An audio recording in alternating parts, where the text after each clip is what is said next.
Bonjour et bienvenue sur le podcast One Thing in a French Day. Aujourd'hui, mercredi 13 juin 2018, cet épisode s'intitule « Grâce à Michaela ».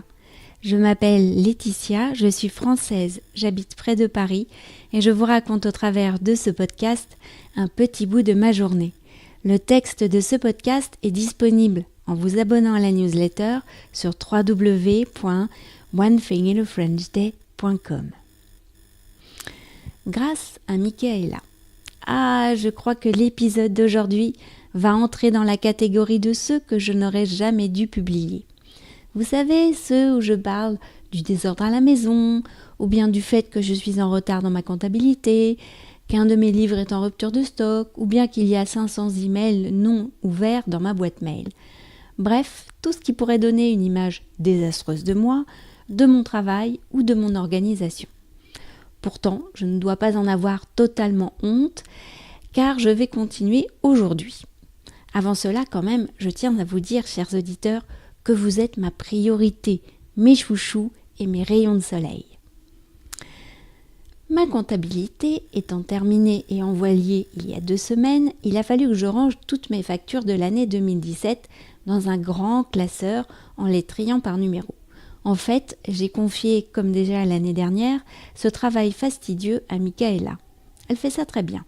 Elle classe tout d'abord les factures par mois en faisant des petits tas sur le sol du salon. Ensuite, elle classe chaque petit tas par numéro de facture. C'est là qu'elle s'est rendue compte qu'il y avait pas mal de numéros manquants. « Maman, il me manque quand même pas mal de factures. » J'étais installée à mon bureau. « Peut-être qu'il s'agit de factures qui n'ont pas été payées. » Maman, j'en suis au mois de mars. Ah oui, ça devrait être payé depuis longtemps. Donne-moi un numéro pour voir. En cherchant à quel client correspondaient ces factures, je me suis aperçue qu'elles provenaient presque toutes du même client. Une grosse librairie en ligne, plutôt exigeante sur les délais de livraison.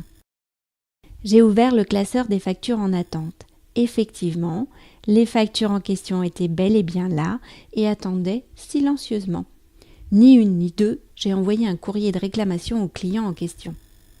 Ce matin, j'ai reçu et ouvert l'email qui disait que le virement du paiement de ces factures était en route vers mon compte bancaire. Une leçon de plus, être vigilante même avec les anciens clients. Et surtout, merci à Michaela, c'est grâce à toi. One Thing in a French Day, c'est fini pour aujourd'hui.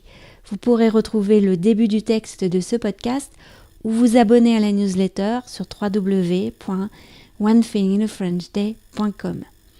Si vous avez envie de m'envoyer un message, voici mon adresse email frenchday@gmail.com. À demain!